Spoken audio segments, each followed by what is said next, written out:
Konnichiwa, I'm John Hornick. Welcome to my Japanese Faves series where we'll cover every major type of Japanese food. This lesson is uni fettuccine with lobster uni sauce and uni-tossed lobster. If you're a sushi eater, you probably know that uni is sea urchin in Japanese. I've been thinking about using uni as the basis for a pasta dish for a long time. You could use a Japanese noodle in this dish, but the Japanese do eat Italian-style pasta, so I'm using fettuccine for this preparation. So it's more Japanese-ish than Japanese.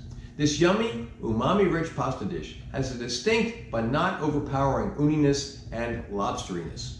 Note, I don't verbally walk you through the plating of this dish because I'm serving it to guests, but the steps should be clear from the video and the captions. So let's start cooking. Here's the uni that we're going to use to make the uni pasta, and it's one tongue of uni. That's one piece of uni. And this has been frozen, so it's already kind of softer than it would be if it were really fresh. But that's fine for putting in the pasta. But what I want to do is I want to smash this with the side of a chef's knife. Why are we doing that? Because we're going to mix it in with the pasta dough, and it'll just mix in better if it's already been kind of turned into kind of a creamy substance, okay? So just pressing it down and mashing it with the side of a chef's knife. And we're gonna scrape all of this into the pasta dough. Okay, now we're gonna make our uni pasta dough, okay? So we're gonna start with a cup of flour. We're gonna make a well in the center of the flour. Keep a nice high wall all the way around if you can, okay? And then we want to break the egg into the well.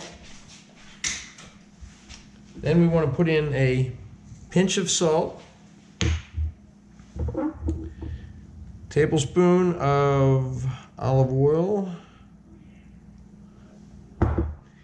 and I'm going to put in 2 tablespoons of water. In my master recipe, I might call for 1 tablespoon.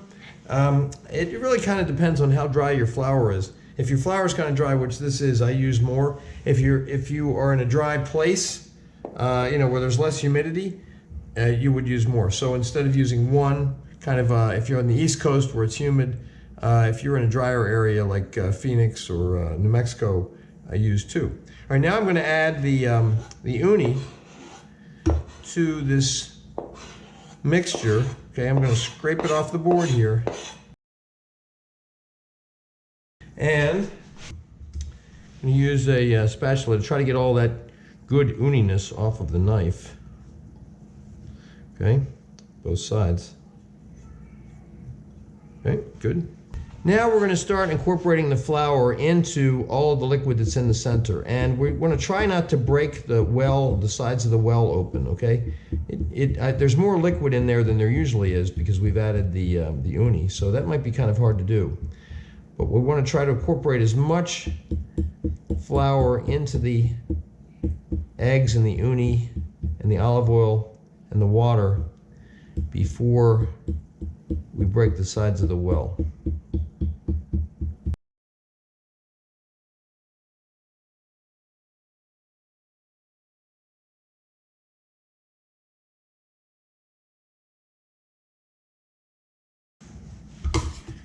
Now we're going to start folding the flour over onto itself.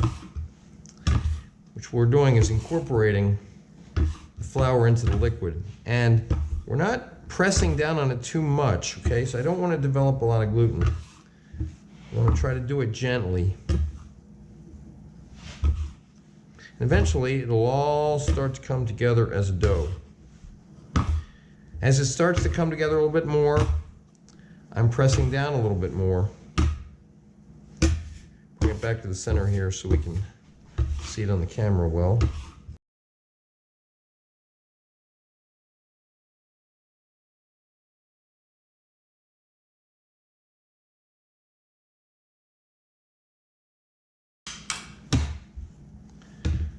Okay, now it's starting to hold together as a dough. So now what I'm going to do is take some of the dough that's on this pastry knife here and on the fork, press it down on there, and then I'm going to start to press it with the palm of my hand while I'm pulling it together on the sides with my fingers.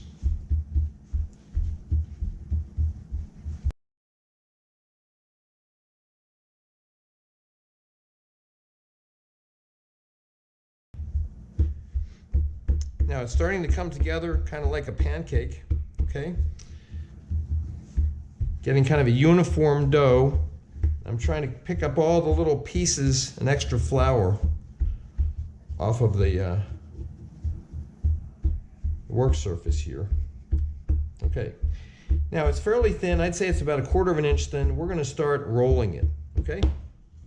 Okay, we're now going to start rolling it through the pasta machine, starting on number 1. We're going to roll it through on number 1 a few times until we get a nice dough where all of the flour is mixed in, all the uni's mixed in. When it comes out the first time, it comes out usually in kind of a pile, okay? And what we're going to do is press down on that to try to make a pancake just like we had before. About 1/4 of an inch, maybe a little bit more than 1/4 of an inch thick, okay? Now, because we have more moisture in here, because of the uni, you may need to dust it with a little flour if it feels too sticky. This does not feel too sticky, so I'm just going to use it the way it is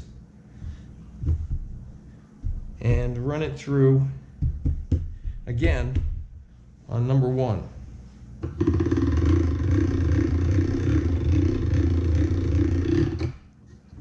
Now when it comes out, I'm going to fold it over onto itself, and it is feeling just a tad sticky, so I'm just going to dust it with a little flour on both sides. Press it down again into a pancake. Now it's more of a rectangle shape though, and we want it to be again about 1/4 of an inch or a little bit more at the end that we're going to put through the machine again. So we're going to run it through on number 1.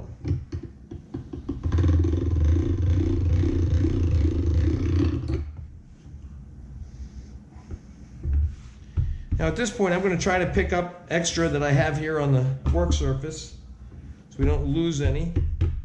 So all you have to do is kind of move it around on the work surface and it'll pick up that flour and any little bits that you have. And then we're going to fold it again onto itself and press it down again so you have a rectangle a little bit more than 1/4 of an inch thick, and then run it through again. Now when you start to put it through the rollers, if it doesn't seem like it wants to catch, take it and press it down to make it just a little bit thinner. Okay? That works really well. We're going to fold it over on itself again. And again, we're pressing it down into a rectangle. And we're going to keep doing this until we feel like we have a nice uniform dough where everything is well incorporated. Maybe 1 or 2, possibly 3 more times.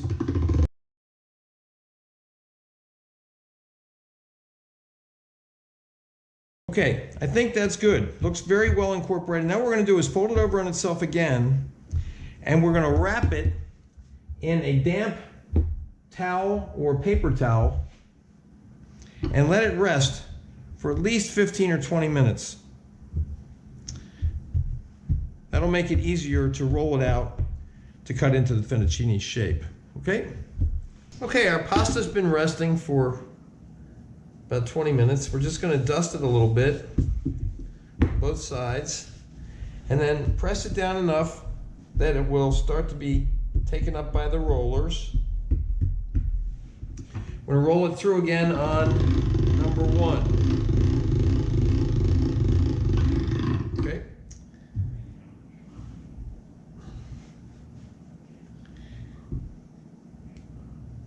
Then we're going to dust that a little bit too because it's a little bit sticky. We don't want it to start sticking to itself.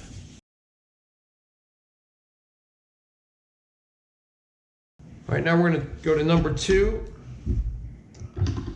Roll it through.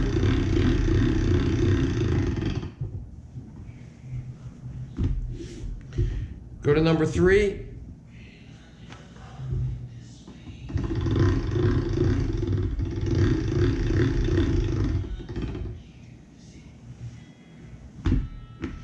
Go to number 4.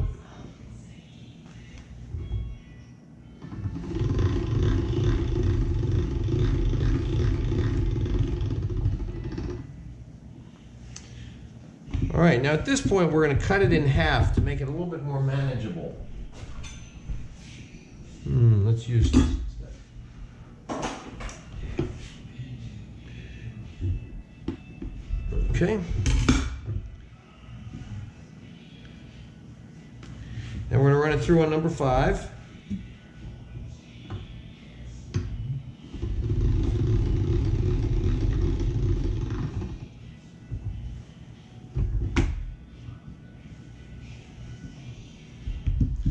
May be able to hear my wife's cell phone reminder playing in the background.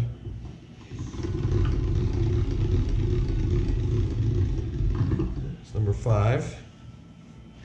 And again, it's getting a little bit sticky. So we're going to dust it with a little bit of flour.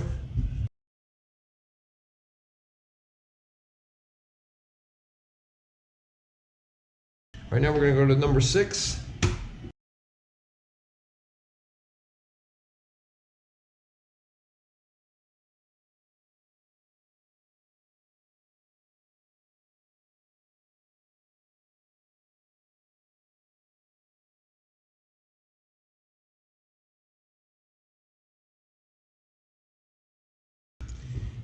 Now we're going to start running it through the fettuccine cutter, and that is the one that makes the wider pieces. Run it through there and put your hand underneath and gather it in your hand and grab it. Get it all when it comes out, okay? Then you're going to put that onto a sheet pan and just separate it, okay? Now sometimes my fettuccine cutter does not cut, the pieces don't separate real well, so I'm going to have to go back and separate these later, but I'll do that later. So we're going to do each one of these pieces just like that.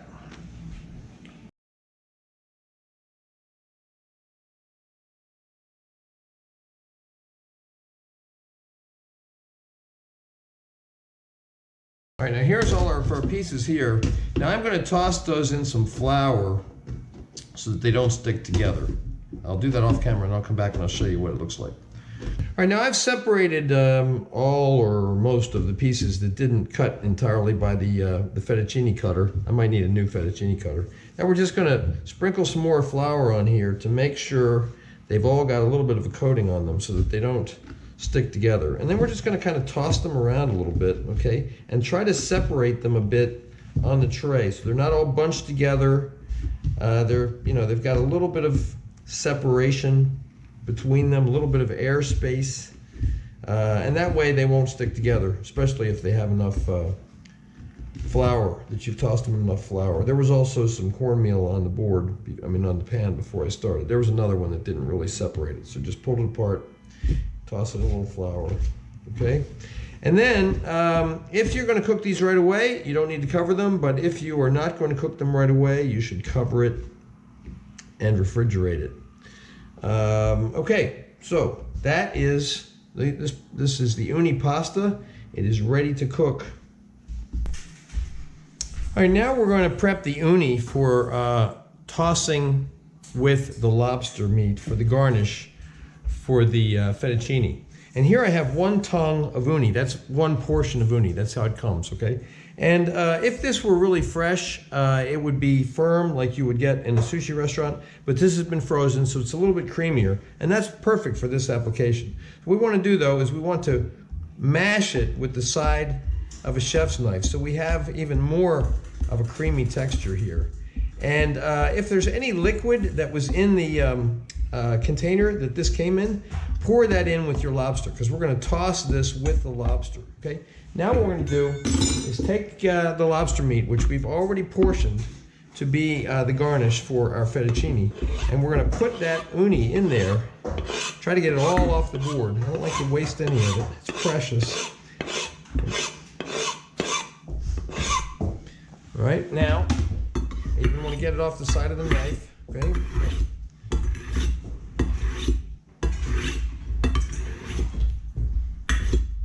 All right, now we're going to give a little salt and pepper, just lightly. going to use kosher salt or sea salt and Sancho pepper, just a little, okay? And then we're going to toss that, get it well mixed. Try to get what I have on the side of the bowl here too. Don't want to lose any of it. Mix that up real well so that the lobster pieces are coated with the uni. Now I'm going to put this back into the fridge because I'm not going to be serving for a couple hours yet. But you should bring this to room temperature before you, or as you're getting ready to prepare and serve your dish. All right, there we go. I think that's well mixed. Right. Okay, cover it. I'm going to cover it and refrigerate it. If you're going to serve right away, just cover it till you're ready.